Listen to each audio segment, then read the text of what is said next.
Hey y'all, it's KK. Today I have Christmas in July. While I was waiting on my Echo Park warehouse sale order, I decided to go ahead and get this out. It was brand new, unopened from Christmas of 2024. It's been here a while. I decided to go ahead and use this to get my Christmas in July started. This one, I did this no waste. No, every bit of this book was used, 100%. This was 48 sheets, 16 designs of each, 6 by 6. When I decided to do this no waste, I sat down with some pen and paper and wrote out everything I wanted to make. Mini album, different cards, hot cocoa packets, and then the big cutoffs. I said, okay, this is what I can do with these. So this is what I set out to do with this fun Christmas pack. First, I started with my mini album because I absolutely love these. I've told y'all that before. Just a simple little album that I will put Christmas pictures in at some point. I'm keeping this one for myself. I love this. And then I did cards, of course. I did 12 of this style. And one of the ways I used all of the small cutoff pieces from this pack, I put my main paper here, put this little strip, and then whatever strip was on the front, I put a little coordinating strip on the inside. So 12 of these. I'm really happy with them. Oh, and these, you can see I did not mat these. I just kind of let the paper be the mat. It worked out great. And then I did 12 of card style 2. And on these, you know, I just left the fronts alone. Let the front speak for itself. You can tell these are Christmas cards.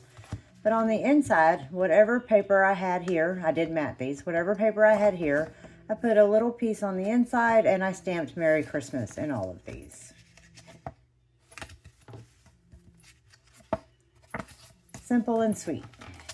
And some people really like this minimalistic approach, so I always try to remember to do stuff like this. I wanted to make 12 slimline cards. And these are fun to make because these were completely contained within themselves. These, all of the scraps from these went to these. You can see on each of these, the little strips I kind of mix and matched from different, you know, they're all from within the papers here, but just kind of mix and match. And also on these, whatever strip is on the front, I have the coordinating strip inside as well. So these alone had no scraps. Everything that came off of these went into these.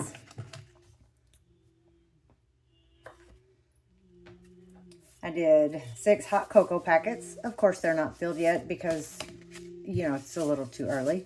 But I have 6 hot cocoa packets ready. Now, from the big cutoffs on the sides of all of those cards and stuff, I did 12 bookmarks. And each of these are attached to cardstock like I always do. Whatever, of course, Christmas colors, the red, the green, and the craft paper. And then one set of the cut-aparts, of the cut-offs, I made some nice size gift tags. And I just kept these all the same style. Keep them all the same. And then I made 36 of this size gift tag. These are, I would have to look at my notes, I believe 2 1/4 by 2 1/4. Plenty big to write on the back. Oop, those are sideways.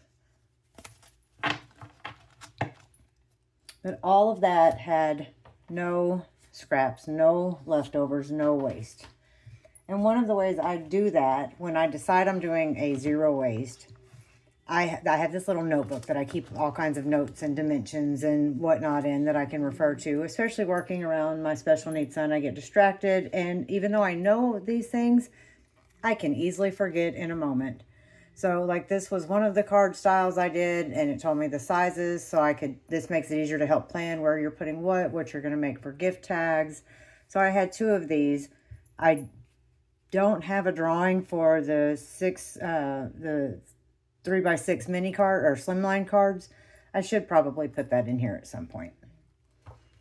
And when I sit down and take this book out, and I decide everything I'm going to make, I go through and take out all my papers, separate my papers, and I make stacks. And each one gets a sticky that says what that stack is for.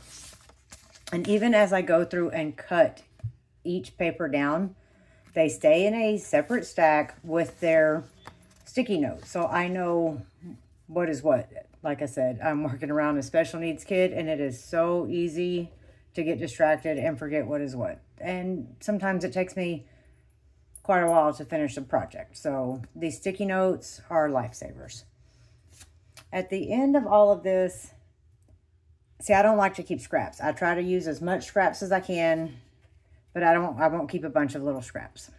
And I don't like to keep leftovers from a pad. So I try to just use everything. Same goes with my cardstock. If a piece of cardstock is big enough for a big piece, of course, a card base, a card, I will keep all of those. If it is big enough for a bookmark or some gift tags, I will keep it. If it's not, it has to go. I'm not keeping a bunch of tiny pieces. After all this was said and done, I had a handful of some strips, and I'm like, you know, these might be big enough for tags, but I don't want to keep so few in these little pieces. These, I'm like, not going to do much with these. So I just glued them onto a backer. I have some cut aparts. I believe these are left over from Echo Park Celebrate Christmas collection. So I made 2 pretty card fronts. I will eventually get around to putting them on a card base at some point. But I decided I'm going to do Christmas in July this year. I like the idea. A lot of the other crafters I follow that do this. That way, come November, after Halloween, I'm not trying to get ready for Thanksgiving, start getting ready for Christmas, start getting myself and my family ready for Christmas, getting all of my craft that I give away, all of my stuff from my craft markets. It's a lot, and it can get overwhelming very quick. So I went ahead and started Christmas in July. I like the idea. I do have my Echo Park order now, so very soon I will be showing y'all a little more Christmas in July. I'm almost finished with 2 other projects that I will be showing y'all in the next few days. And then I will do at least 1 more Christmas in July. Thank you for watching. I hope you enjoyed it, and I hope you found some inspiration. Bye.